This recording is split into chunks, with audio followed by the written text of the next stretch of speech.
Qu'est-ce que le théâtre peut faire pour le monde? Mais le monde, c'est grand. Autrefois, on disait qu'est-ce que le théâtre peut faire pour la société? C'était moins grand, mais aujourd'hui, c'est le monde. Qu'est-ce que le théâtre peut faire pour le monde, franchement?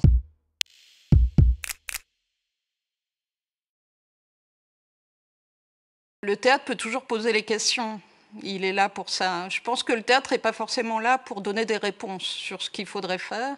Parce que quand les acteurs sont en haut de la scène, s'ils commencent à dire aux spectateurs ce qu'il faut faire, ça peut très vite prendre le tour d'une parole autoritaire.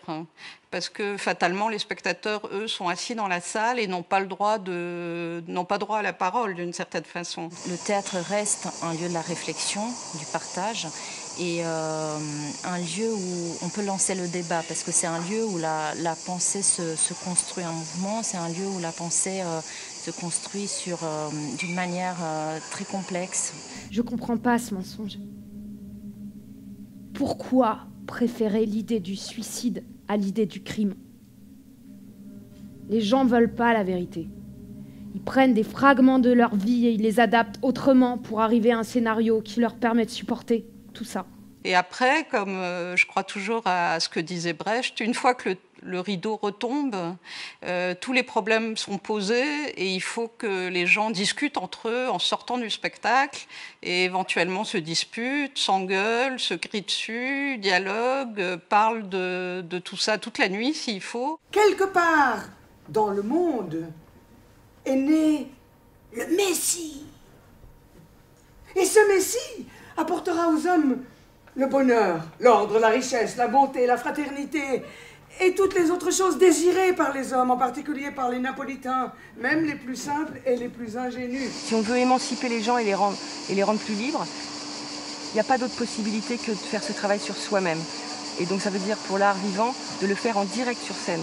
C'est-à-dire que si moi je suis sur scène et que je ne suis pas en train de franchir des limites ou de dépasser quelque chose, de traverser quelque chose au moment où je suis devant les gens, je pourrais dire à tout le monde de se lever et d'aller sauver la misère du monde, il ne se passera rien du tout.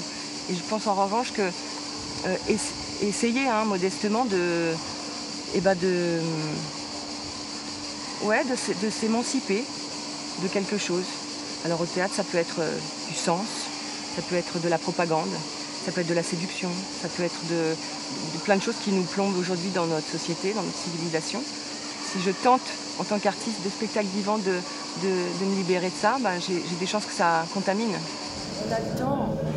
On n'est pas là pour tout qu'on vienne, pour bazarder son trop plein et repartir à la Vierge. Hein. Non, on a l'assurance du trouble.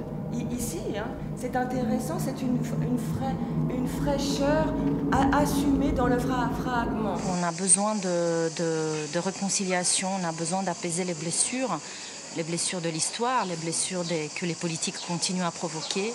Et je pense que nous, les artistes, nous avons la responsabilité de déclencher un état de conscience, un état d'éveil et de travailler ces blessures et de les refermer, d'essayer de les refermer, d'essayer au moins de les apaiser.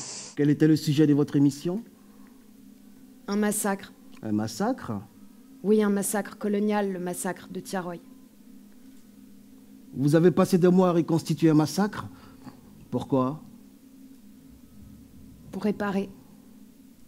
Pour fermer ses blessures. En tout cas, le théâtre ne peut pas tout résoudre, il est bien clair. Et quand le théâtre essaie de répondre de manière systémique à la souffrance du monde, il devient ridicule. Mais de manière partielle, malgré tout, une soirée dans la cour du Palais des Papes, c'est quand même un monde réussi. C'est un monde où on est ensemble, on apprend à vivre ensemble, on écoute dans le silence un poète. Alors il apporte cette chose-là au monde. Qu'est-ce qu'il apporte au monde? Lui-même. Mais ça n'est pas rien. C'est peu, mais peut-être c'est assez.